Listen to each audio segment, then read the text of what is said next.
Olá, bem-vindo ao treinamento da Brigada de Emergência Leroy Merlin, em parceria com Clafeci Treinamentos. Meu nome é Claudinei, sou tenente do Corpo de Bombeiros, oficial da reserva, enfermeiro com pós-graduação na área de emergências e cuidados intensivos. Estamos falando de primeiros socorros. Vamos tratar de um assunto que tem muito a ver com a nossa vida pessoal, que são os afogamentos, em relação aos acidentes infantis. São uma das principais causas de morte no Brasil na faixa etária de 1 a 14 anos. Então nós veremos as medidas de prevenção para afogamento e os procedimentos de primeiros socorros. Trata-se da segunda causa de morte e oitava de hospitalização na faixa etária de 1 a 14 anos. Perigos: mares, represas, rios, mas nós temos incidentes que ocorrem piscinas domésticas sem proteção, sem grade, sem cobertura, morte de bebês em banheiras, vaso sanitário, balde, poça d'água no quintal. 3 dedos de profundidade de água são suficientes para matar um bebê sem supervisão. Aqui tem um banner que fala assim: a morte por afogamento é rápida e silenciosa. No mundo, o afogamento causa mais de 25% das mortes por trauma em criança. Temos que pensar em medidas de prevenção. Geralmente ocorre quando as crianças ficam soltas sem supervisão. Veja que tem um balde d'água aqui. E se ela cair de cabeça, fica difícil que alguém a encontre. Ou melhor, quando for encontrada, já poderá estar inconsciente ou em parada cardíaca por afogamento. Uma grande parte das crianças que se afogam estavam fora das vistas dos pais ou responsáveis por pelo menos 5 minutos. Supervisão constante é a palavra. Existe um conceito chamado cadeia da sobrevivência do afogamento. Ele nos dá uma sequência de procedimentos que visa tanto prevenir quanto tratar o afogamento. Nós temos aqui uma referência do Dr. Davi Spillman, que é um médico brasileiro, um bombeiro do Rio de Janeiro, um coronel, que juntamente com outras autoridades desenvolveram esse conceito. O primeiro deles é a prevenção. Nós veremos algumas medidas que visam que não haja o afogamento, o acidente aquático. Mas se alguém estiver se afogando, devemos reconhecer pela postura de desespero, pedido de ajuda, e ligar para um serviço de emergência. Muitas vezes esse serviço de emergência está presente, como por exemplo, guarda-vidas nas praias, nas piscinas. A tentativa de resgatar um afogado sem técnica e equipamento pode gerar mais uma vítima ou várias vítimas. A nossa ideia é sempre oferecer flutuação. Não se tem contato corporal com o afogado. Bombeiros treinam para se desvencilhar do afogado, porque mesmo os bombeiros e guarda-vidas utilizam flutuadores para que a pessoa consiga se manter na superfície, se acalmar e, se necessário, ou ela estiver inconsciente, fazer um reboque dela para fora do meio líquido, isso tendo diretamente um contato corporal. Várias coisas flutuam: boias, bolas, caixa de isopor. Para você ter uma ideia, um pneu com o aro, ele consegue que 2 pessoas flutuem numa represa, num rio, e possam depois ser resgatadas.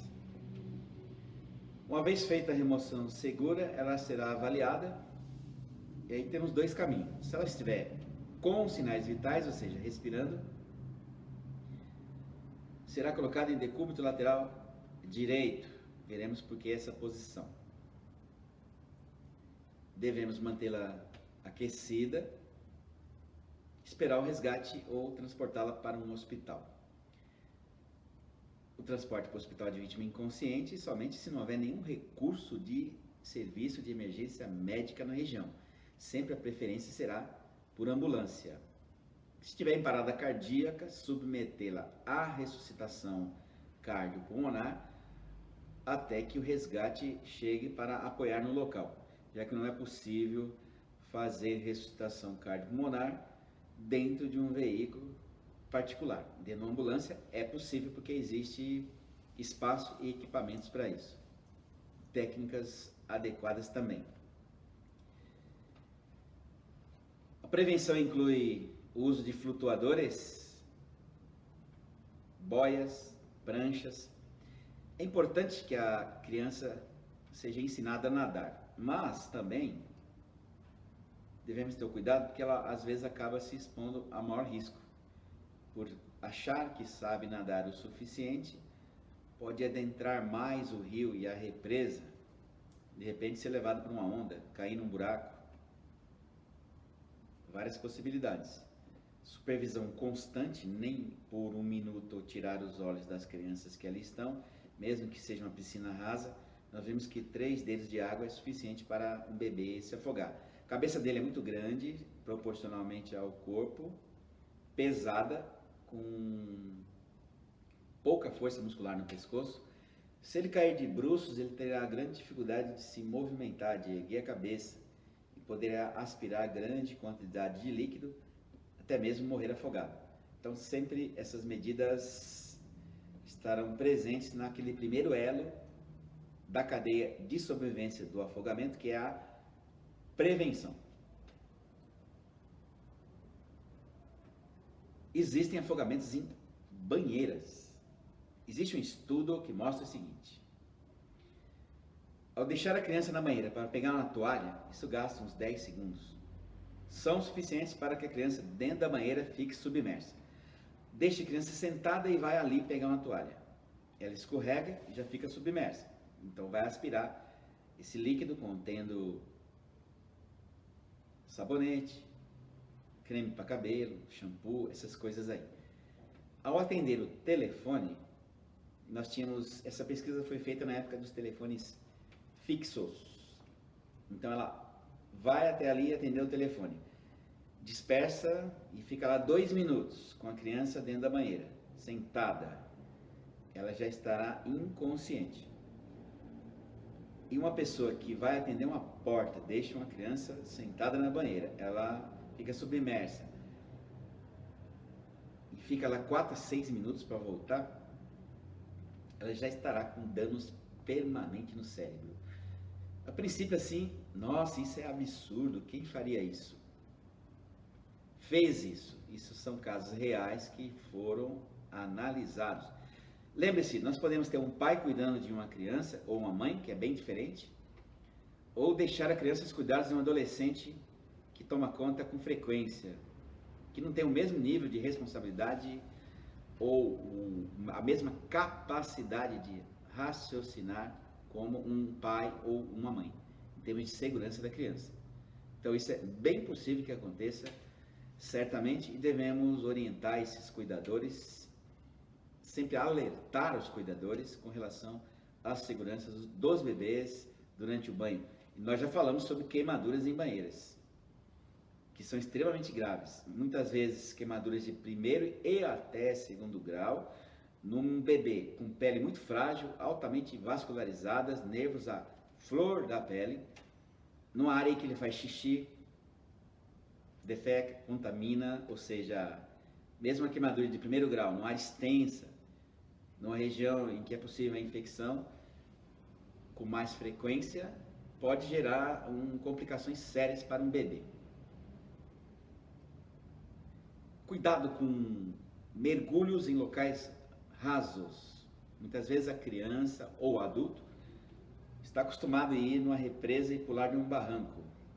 Isso é muito comum em rios, lagoas, represas. Só que choveu no dia anterior e um galho de árvore, uma pedra rolou para esse ponto. Ele estava acostumado a chegar na beira do barranco, pular. Ou o nível da piscina aquele dia está 1, 2 palmos abaixo do que deveria. ao bater a cabeça em contato com o fundo da piscina ou o obstáculo debaixo da água, poderá haver lesão cervical, levando inclusive a tetraplegia, que é a paralisia de braços e pernas. Mas tem grande potencial para causar parada cardiorrespiratória, em geral, se afetar logo as primeiras vértebras cervicais.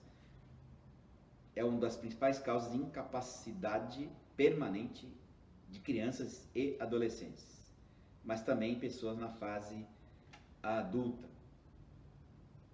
Os primeiros socorros incluem, como nós já vimos naquela cadeia da sobrevivência, remover com segurança, acionando, se necessário, guarda-vidas ou bombeiros, essa vítima da água para um local seguro, se ela está consciente. Muitas vezes ela está com afogamento em que existem vários graus de afogamento. Não vamos entrar em detalhes, mas existem 6 graus de afogamento.